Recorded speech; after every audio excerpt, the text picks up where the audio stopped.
Good morning. I'd like to call this meeting to order. Mr. Williams is going to have a word of prayer for us, and then we'll do the pledge. As prayer. Father, we are so grateful to be able to come together today for the business meeting of this Lincoln County Board of Education. We're praying for, particularly right now, for the tragedy in Washington, D.C., the helicopter and the passenger plane.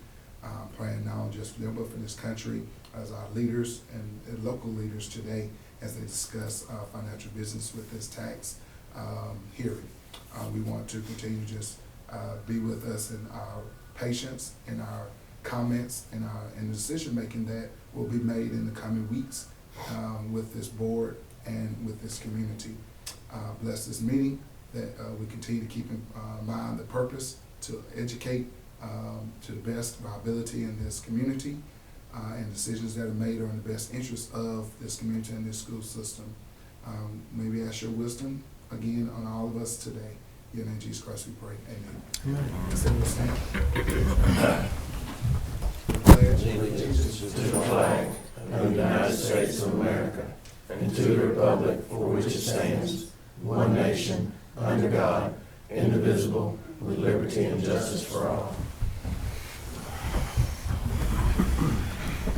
All right. We will discuss House Bill 81. All right, good morning. Today we are here for our first public hearing on House Bill 581.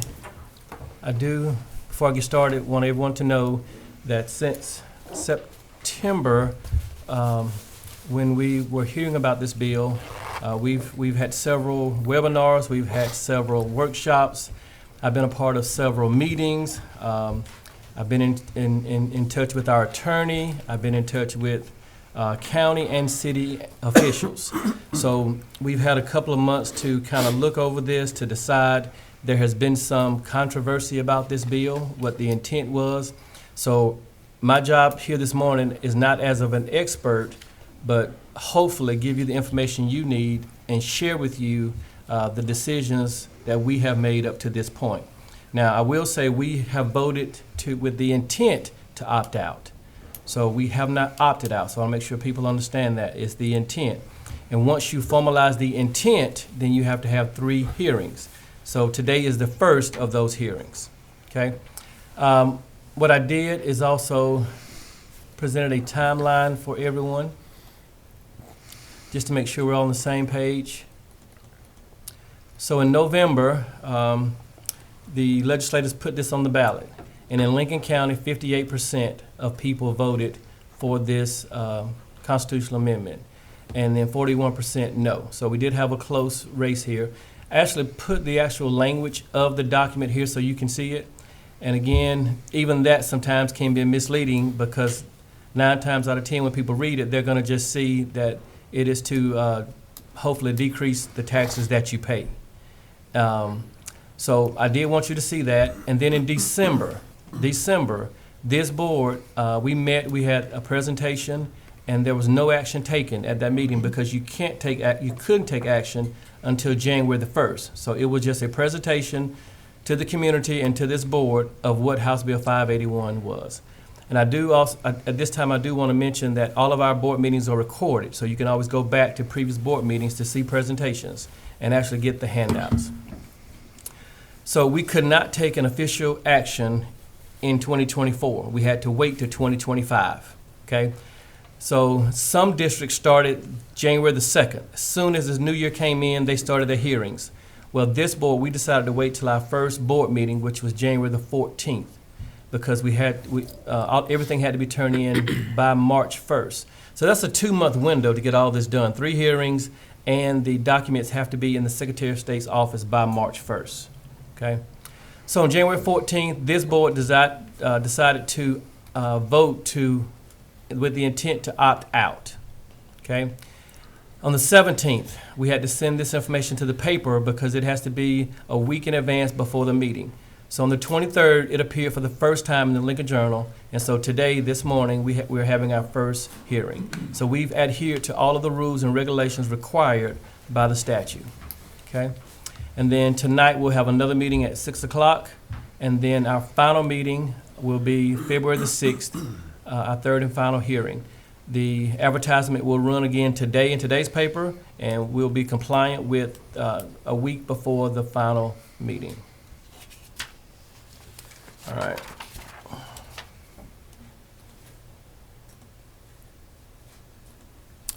All right. This title of the bill is a floating homestead exemption. It is also known as Save Our Homes Act. And so, of course, if you hear that and see that, you would really want to vote for this. I mean, it's a no-brainer. And the purpose of the bill was to help homeowners by reducing the impact of rising property values on their property bills. And we've all seen it. Even these people sitting up here. We've all seen it. And then this bill establishes a floating homestead exemption that limits the annual increase in property taxes. And we're going to look at this in a chart. And remember, this is only for homestead properties. Okay? And for whatever reason, we've been getting a lot of flack up here for intending to opt out, but there are provisions in the law for school systems and county and cities to opt out. So they gave us a chance to opt out in the legislation. And again, I believe that as you look at this 27, 30-page document, and as you see how it went through legislation, again, as you look at it, some things could have been rushed, some things are taken away, and by the time it gets to the governor, you guys know how legislation works, by the time it gets to the governor, it could have went through 7, 8, 9 revisions. And so then at the end, it does look like it passed. And so I did want to mention that so that we understand that we have the option to opt out. So what's the impact on school systems? So this could really significantly change our revenue streams. Again, the school system, we get funds from taxpayers to make our schools as great as they are. And so when we look at the impact, and when I show you the charts, you'll see how much money we would stand to lose as a school system if we opt in. And we can have conversation on that. All right. So part of this bill also says that reassessments must happen every 3 years. The current law says every 5 years. In my meetings across the state, some communities haven't had reassessments in 10, 20 years. So again, there is no police who monitors this. But this law now says every 3 years it must be reassessed. Now, for whatever reason, they didn't allow school districts, if we had a shortfall, if we opted in, to come up with a sales tax, a FLOS, a floating sale tax. Well, the county and city can create one. School districts cannot. So if the county and city vote to opt in and then their revenues have shortfalls, then they can create another SPLOS. School systems can't. We'll just lose that money. All right, we've already talked about Amendment 1, and I shared with you the actual, the way it was written on the law. All right, so let's talk money and dollars. So last year, property values went up 10.92%. So how would House Bill 581 work? So last year went up 10.92%, and we generated $6.1 million in revenue for our school system. Well, the way this is going to work is to put a cap on your property bill, so you would only pay the consumer price index, and that number fluctuates. Okay, so for last year, the consumer price, the CPI was 4.1%. So if we take that same 4.1% multiplied by our digest, then we would have earned $5.7 million, which would have been a loss for this school district of $377,000. So just this 1 year, had this been in effect last year, and that's all we have is previous data. We don't have data moving forward yet. We don't have our tax digest yet. So if this had happened last year, this district would have lost $377,000. And you guys know as well as I know, when we lose that kind of money, of course we want to cut things that may not be necessary. But where else is the board going to get that money? Okay, so we'll talk about that. I'm sure you have questions. But I did want to show you the loss in revenue. This is the spreadsheet that was given to every school district in the state.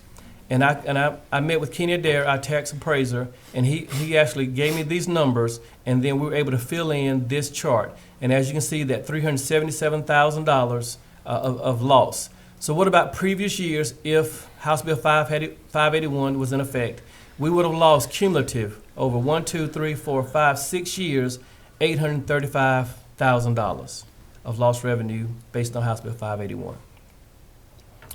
These are just examples that I have, and again, they're available on the website. But it shows if we stay in House Bill 581, what would happen if you had a $200,000 home that increased to $25,000 in value, or increased at the 10.92 at the example I just showed you.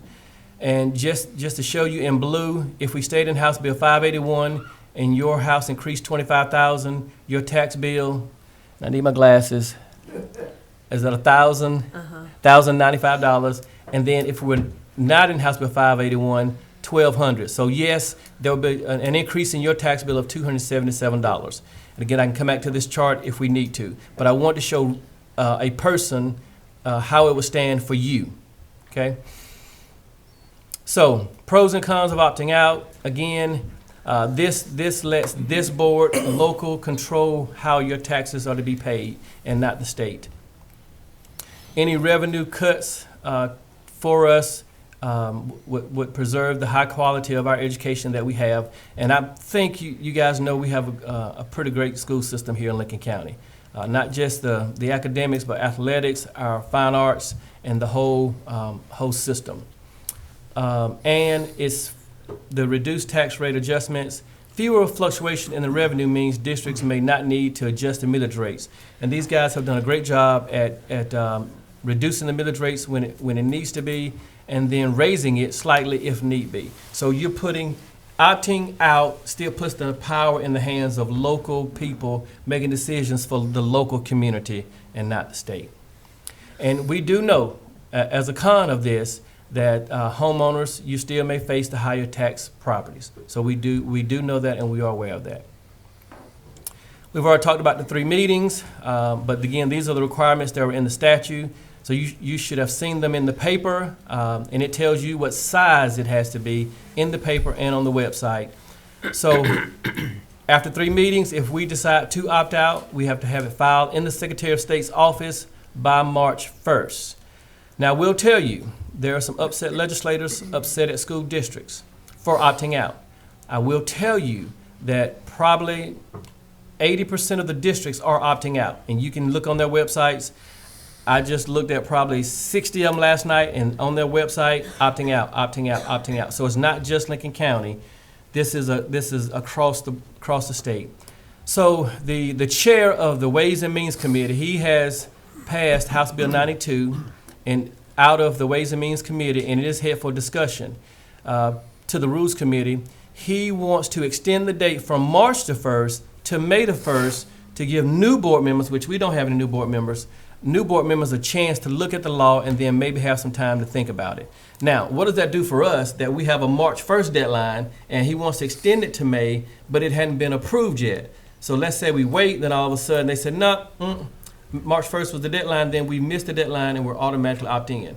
So the chair of this committee was a co-chair of House Bill 581, and so again, he's trying to get it extended.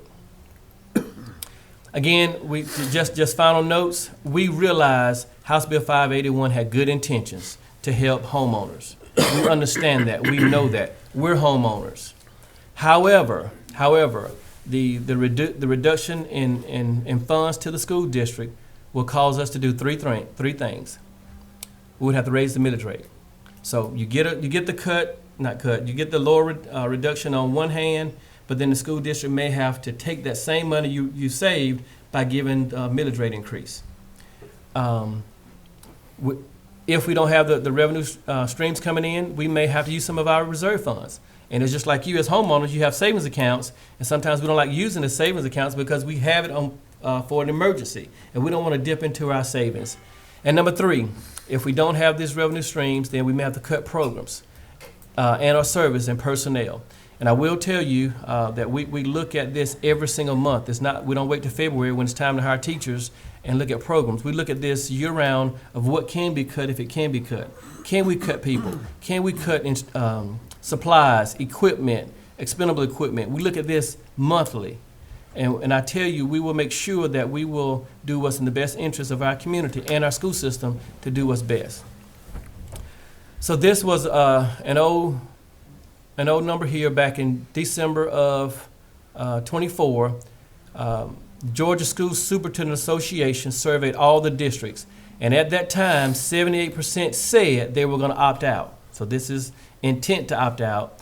And 22 didn't respond. But of the 76 and 21 opting in and out, that's 78% that decided to opt out. I do have some documents that you can go look at and click on hyperlinks to these pages, and you can get more information on House Bill 581. You can get more information on exemptions, because people think Lincoln County, we don't have exemptions, but we have state exemptions for people who are veterans, for people who are 65 and older, and for people who are 62 and older. And that is, again, on the Lincoln County exemption page. I do have copies of that, of how many people are exempt and what it costs the school systems when we are exempt. So that's just a brief overview. And we'll entertain questions in a minute. I do want to show you the actual bill. It's 27 pages. And again, at the last meeting, we had our lawyer to come and talk us through this. So for us, not being experts, not being tax experts, our lawyer did come and pretty much recommend to us, in the interest of the school board, that we look at opting out and give the citizens an opportunity to discuss this with us. I do want to go to one more slide. This is the actual property guide for tax citizens. You can go look at this, and it shows every exemption that an individual can apply to. But I did want to show you what it looks like in case you do want to download it and look at it. It goes over residential property, conservation property, and these are the homestead exemptions that one can apply for, state exemptions in Lincoln County. Okay. All right, Mr. Chair, at this time, you can entertain questions. At this time, we will entertain questions. Any questions from the board to start with? Question you to death. If not, then we'll entertain questions from the audience. State the name and address. And what you need to do is state your name and address and give us your question. Yes, sir? Yeah, my name's Troy Ballou. My wife and I live at 1234 Pinecone Drive in Lincoln off of Truelot Road. And I'm also the chairman of the Lincoln County Republican Party. And until recently, I was the chairman of the Lincoln County Tax Assessors Board. My term, 6-year term, ended up in December, and I stepped down. But HB 581 was passed in November. I think Lincoln County citizens voted for change. They overwhelmingly voted for President Trump, and they voted 58.7 for HB 581. I would submit to Mr. Gumby that is not a close race. 58-41 is a pretty overwhelming amount of citizens in Lincoln County who voted for that bill. I'm not going to get into a big, long speech. You want a question? I've got a question, but I would prefer that if the school board has to raise a millage rate, that's fine. At least that way, you come before the board, you come before the public. You say, here's how much money we need, and here's why we're doing it. Instead of just having a windfall of property taxes that roll in because of these vicious spikes in real estate in Lincoln County that have occurred all over the state. The whole state's suffering with this. That's why HB 581 was passed. So if you have to raise millage rate and it's reasonable, I don't think people in this county mind it. But just to have these nasty increases in your tax bill is the reason this was passed. I believe that if you choose to opt out, then it is voter nullification. It is ignoring the will of voters, and you might want to consider that later on down the line, because it's going to make a lot of people mad. But my question is, why can the county decide to opt in, and the Board of Education is opting out? Again, is what we decided, I mean, is what we just talked about. The county and city, if they decide to opt in, they can create a SPLOS for the shortfalls. This board cannot. And they put that in the law. Now, if they had to put the law in where all three entities could, big difference. We don't know why they chose school boards to not let us create a SPLOS for the shortfall. again, I don't know why they even put us, I don't know why they put in the legislation for us to opt out. I mean, so it's bad on us, it's tough on us to make these decisions, but it was part of the legislation. So, That was a question I had. Why would they put something up for a vote for the whole state and then give you the opportunity to choose? Makes no sense. And in my opinion, the legislators are taking the pressure off of their self and putting it on us. That's correct. I agree. Yes, ma'am. I'm Beth Brigden. I live at 1125 Plantation Circle out in Plantation Point. I'm as nervous as a cat. I'm sorry. So I've got just a comment to read and then the question, if that's okay. Thank you for holding the public hearings. I'm here to ask you to reconsider what your original vote for intention to opt out was. If I understand the intention, we were asking for more predictability in our tax rates. Averaging the tax increases or the value increases at 11% or a little under 11% really doesn't tell a story. Because some of us went up a lot more than that to be able to get to that average. The issue is that this bill is overly complex and confusing to say the least. This is not your fault. You just said that. It's not the fault of any local county official. However, how you respond to this is your responsibility. Taxes create all kinds of emotional issues. I'm not here to participate in those types of interactions. But I do want to get to the bottom line and how both you and us as tax homeowners can find a way to get back to the intent of the legislation of providing some predictability. So this is all going on while we understand the legislature is recognizing that they made a grave mistake. And they are trying, it's my understanding, to figure out how to fix the mess that they created. You need something similar to what homeowners were asking for. We, the majority of the voters, want a more predictable bill. You need a predictable revenue stream. I have a limited understanding, but based on what I understand, you do not need to use the opt-out option to have a predictable revenue stream. If you do not opt out, you'll still have that, and one that you completely control, the same way you always have, by being able to amend the millage rates going forward. Please don't say you're losing revenue. Looking at history and what you would have lost had the inflation rates, if values had been held to inflation rates, is not a good predictor, because you would have predicted what that would have been, and you would have made millage rate choices based on those predictions. Again, since this is the base year, you will not have lost anything you've been expected to collect or have ever collected. As the base rate adjusts for inflation for those of us that are eligible for homestead, or goes up to the market value for the majority of the landowners and the property owners here in town, or not in town, in the county. It's my understanding over 50% of property in Lincoln County, you correct me if I'm wrong, is not eligible for this homestead exemption. So there's less than half of us that would be impacted by this.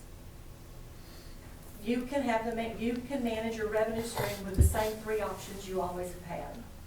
You can produce the same revenue stream with a rollback millage. You can produce a larger revenue stream due to the tax base increase with the same millage rate application. Or you can produce an even larger revenue stream if you need a higher millage rate because you have other programs that you want to fund. If you opt out, this creates more complexity, again, based on my understanding, for both the citizens and the tax assessor. There will have to be an assessed home value for the county who is not opting out, and one for the Board of Education. The assessor will have to keep up with that and calculate taxes on two different values going forward. Is the county prepared for that extra workload? Are their software systems able to support this additional complexity? And when you introduce complexity, It always increases the risk of errors, which means arguments, and then rework. It increases the time it takes to do something, and therefore the cost of doing it. Who will be asked to bear those costs? We know it will be the taxpayers, because that's where the revenue comes from. I beg you to turn your attention to lobbying the state to fix the issue they created. We will help you do that.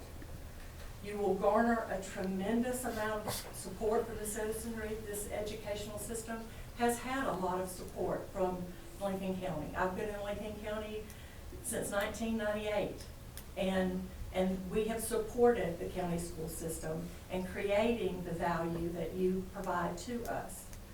Please do not opt out and end up being the target of more confusion and suspicion. So my question to you is, why are the options that you've always had in terms of controlling the revenue stream and the expectations of public hearings when that revenue stream needs to increase, why are those still not available to you if you opt out? Thank you.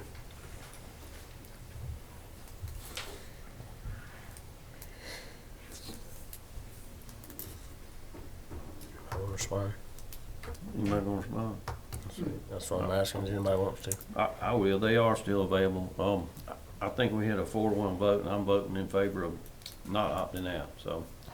And I agree with a lot of what you said. I don't agree with how it's formulated, how it's presented, how it was implemented. Either way, you know, if either way is gonna fail if we have a terrible economy. You know, we won't have taxes being paid, so either way we go. Either way we go, we got the ability to use the rollback and use the millage rate, just like you said. And I sat here in a tax meeting last year and I asked y'all to go to your legislators, get them to do something for you, tax reform, and they did. And here we are. So I see it working, staying the way, not opting out. Personally, that's how I see it. But I'm just one vote. I'm just curious about it. Why are 80% of the school districts opting out? Do you want my opinion? Well, I mean, that's what I look at. I mean, so we're not the only one. No, you're not, but here's the thing, and my husband, for those of you that know me, is a lifelong educator. He's actually still working for Columbia County Board of Education. My father was a lifelong educator. I've grown up that way. But I think it's the fear, uncertainty, and doubt. I think it's the confusing lobbying efforts that are happening. I don't think lawyers are helping us much at all. And so I think the provision that if you don't opt out by March 1st, it never have the opportunity to do that again, I'm sorry. When is the word never or always something that we can count on? There are always amendments, there's always reason, and we have a state legislature who I think can be reasoned with. And in my opinion, we are sending them a message. By 80% of the schools opting out, we are sending our legislators a message. You're also sending the citizenship of your county a message. And I pulled the chart back up because I do want you to see, and again, this is what we had to go by, all the school districts in the state. But this is I get it. looking historically. Yep. This is that fear, uncertainty, and doubt, because you would have made different decisions about your millage rate based on what was happening in the economy and based on what the prediction and for the assessed rates were going to be. This is not fear. These are numbers. And so our job is to look at the numbers. And so we were given these numbers by lawyers, the School Superintendent Association, the School Board Association. And I promise you, we have met not once, twice, at least 10 or 15 times to go over the numbers, to make the best decision for all. And I didn't even bring up equalization. We receive about $575,000 in equalization. And we were on the line of not getting it, very close. So if we don't get that $575,000 plus a shortfall maybe of $377,000, that's almost $1 million in 1 year. So we have to go with the numbers that we have. And that's our job, to make these tough decisions at this time for the school system and for our communities. And just to list some, and I don't like doing this, but I will list some counties around us who are opting out: Columbia, Burke, Warren, Wilkes, Richmond, McDuffie, Jefferson, Elbert, Glasscock, Clark, Greene, Oglethorpe, Hancock, and Washington counties. All of those districts are opting out.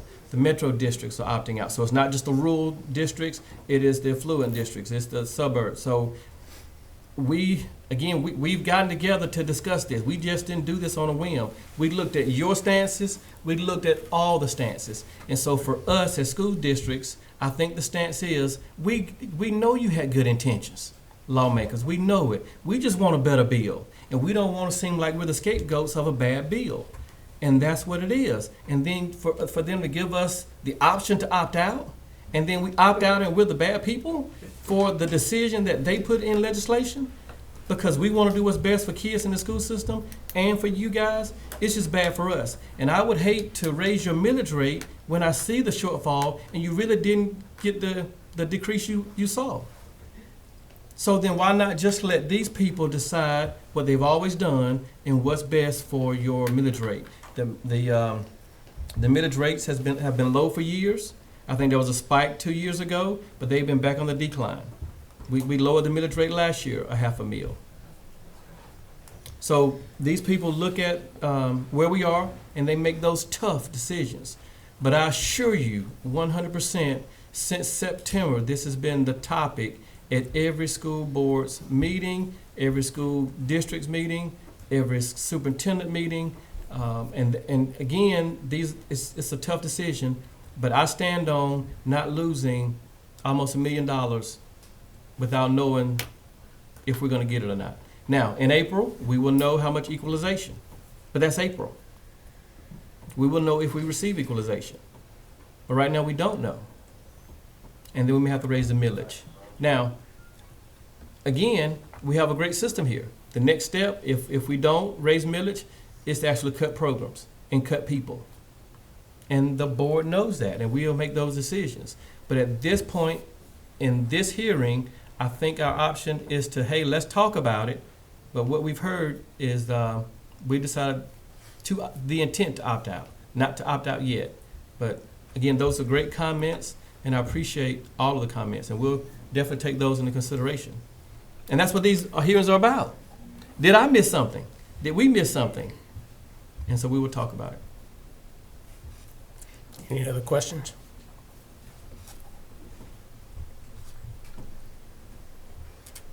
If there's no further questions from the audience or no further questions from the board, then we will need a motion to go into executive session. Motion by Mr. Monroe, second by Mr. Madison. Thank y'all very much for coming. You're welcome to stay until we're done with executive session, or you're welcome to go. Thank you very much for your input and being here today. Yes, there's a meeting tonight at 6.